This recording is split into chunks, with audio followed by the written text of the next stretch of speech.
السلام علیکم دوستانو، ستړي مشه. الله دې وکړي چې روغ به وای راته. د یو څه موده راهیسې د پاسپورټونو نوي کولو برخه کې زیاته ستونزه رامنځته شوې ده. زیات ملګري شکایت کوي چې موږ تر سفارت کونسلګرۍ پورې ورشو د پاسپورټ نوي کولو لپاره، خو هلته راته وایي چې ستاسو پاسپورټ اوس موږ نشو نوی کوی، تاسو به لږ صبر کوئ.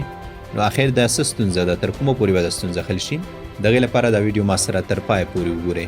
ښه دوستانو، کله چې ماته د پاسپورټ نوي کولو برخه کې زیات شکایتونه راغلل چې مونږ تر سفارت کونسلګرۍ پورې ورشو، نو هلته مونږ ته وایي چې ستاسو پاسپورټونه اوس نه نوي کیږي. نو دې برخه کې د تېرو څو ورځو راهیسې ما پلټنه شروع کړه چې آخر دا څه موضوع ده. ما کونسل صاحب ته هم دې باره کې میسیج کړی و، خو متاسفانه ده تر اوسه پورې د میسیج جواب نه دی راکړی. حال ده چې ما 23 تاریخ باندې ده ته دې باره کې میسیج کړی و چې آخر دا څه ستونزه ده، تر کومه پورې به دا ستونزه حل شي. خو ده تر اوسه پورې دغه برخه کې ما ته جواب رانه کوي، او نه تر اوسه پورې ما د افغانستان سفارت په رسمي فیسبوک پاڼه نه ورسره د کونسلګرۍ په رسمي فیسبوک پاڼه باندې دې باره کې کم معلومات ولدل چې ګواکې دوی دغه مشکلاتو په برخه کې خلکو ته معلومات ورکړي وي چې موږ پاسپورټونو برخه کې اوس مهال ستونزه لرو. کم څوک چې پاسپورټونه یې نوي کوي نو په الحال سفارت کونسلګرۍ ته د راتللو تکلیف مه کوئ. داسې هیڅ معلومات ما تر څه نه شول. خو دا چې دې برخه کې ما پلټنه وکړه او ځینې ملګري کوم چې سفارت کونسلګرۍ کې کار کوي خو ما ته معلومات راکړل. ورسره ځینې هغه ملګري چې دوی سفارت ته ورغلي وو او ملکې ما ترې پوښتنه وکړه چې دوی تاسو ته څه ستونزه بیان کړه. د غواړو کسانو معلوماتو په اساس چې اوس مهال د متحده عربي اماراتو سره ځینې نورو هیوادونو کې هم د افغانستان پاسپورټونه نوي کولو ستونزه ده، ولې چې کمې د پاسپورټ کتابچې دي هغه ختم شوي دي.